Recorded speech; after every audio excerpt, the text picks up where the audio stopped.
Có những nỗi nhớ, có những yêu thương trôi đi trong âm thầm. Dấu vết con tim khi trao cho ai chẳng lỗi lầm.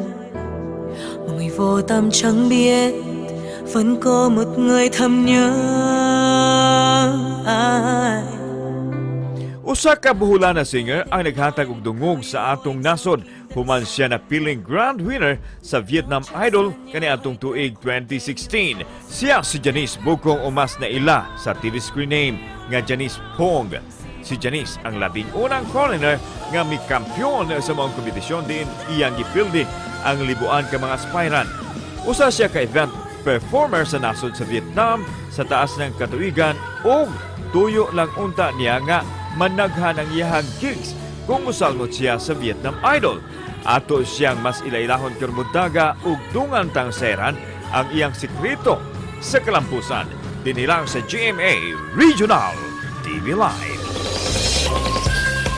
Sa spotlight rong buntaga mga kapuso laing proud Pinoy ug bisdak talent atong ilailahon labing unang foreigner nga midaog sa Vietnam Idol nitong 2016 Janice Buko.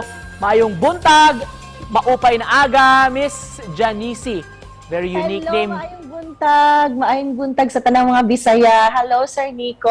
Maayong buntag sa tanan. Daghan kayong salamat, Miss Janice, for joining us. Pakigreet sa imong mga parenti diri sa Bohol o mga nagtan-aw karon dis Pilipinas.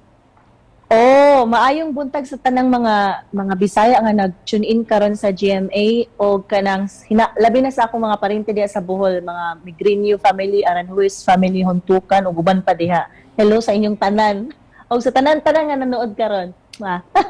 Daghang salamat for joining us. Aron mas munindot pa ang atong kabuntagon. Mahimo bang mangayo mi karon palang daan ug sample gikan kanimo maski few lines lang. Sige, sir. I choose to love you in silence, only then I find no rejection and come on with the light. Tình yêu trong em của câu trả lời. Wow! Ito, sir. Pagkanindot o pagka... Sir. Janice, ma'am, no? Na-kuryoso lang Janice. yun ko. Na-kuryoso lang Janice, sir. Janice, oo. Sa pangan, ug pagkanindot sa pagkabugnaw sa tingog. No wonder nga, ikaw ang labing unang foreign winner sa Vietnam Idol natong 2016. Mamahimo ba? Can you take us back to that winning moment? O sa may nagdagan sa imong huna-huna? No, adyo ko na-expect, sir. Uy, nga makadaog kay. Ako naman isa nga kuan nga foreigner gini apelid to niya. Murag chill ra kay ko. Pag abot sa top 5, murag gikulbaan ko ato ko nga murag lain na lagi ni. Kay dili man gyud nako, dili na ko kanang purpose na mudaog. Ang gusto lang nako masulod sa top 12 tapos daga makakita nga mga event or coordinator niya. Pag ma-outline ko, dagang ko gig. Speaking of mga contest, mga competitions, Miss Janice, yun na ba, national contest na naapilan sa mo kaniadto din sa Pilipinas? Tama ra ko audition, sir. As in, mawagtang ra ko sa kuan, mga bootcamp ana. Mora, tama ra diha. Oo. Pero unsa may nakapainggan yun nimo nga katong sa Vietnam Idol nga imong yung ipadayon ipursige gyud nimo ang pag-audition adto pagsalmot? Kay ang akong purpose na lagi, sir, gusto na ko nga kanang makita lagi ko sa mga event organizer niya. Pag ma-out ko sa pagka-top 12, dagan kong event nga makaingon sila ba, ay, foreigner niya, apil na sa idol, so ako nang-i-invite, pag-ana pa. Unsa may sikreto lang gyud adto pagdaog nimo sa competition? Kuan lang yun, focus kay ko, sir, kay ang uban kay kanang, syempre, Vietnamese sila, mga tugmol, di ko ka tugmol, uy, ginuo ko, magkuan ra ko.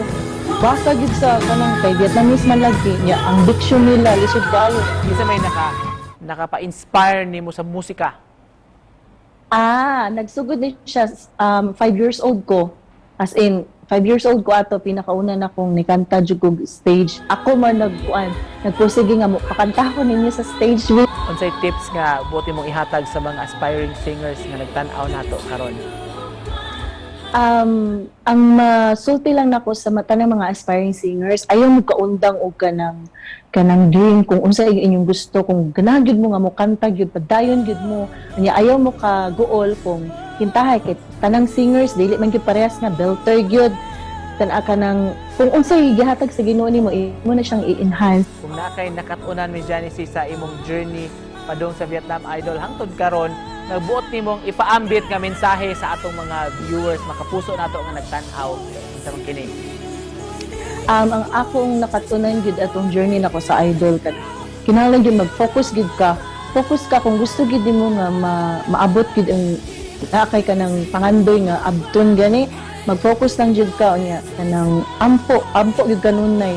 Unya i-dedicate nimo sa imong family una. Sa Ginoo una, kaduha ang pamilya. Thank you so much sa pag-uban kanamo karong buntaga ug pagpaambit Salamat kay sa sir. imong nindot gyud kay nga talento mga kapuso. Miss Janice Buko gikan sa Vietnam. Amping diha. Salamat Sir Nico, salamat GMA. Thank you. Thank you so much.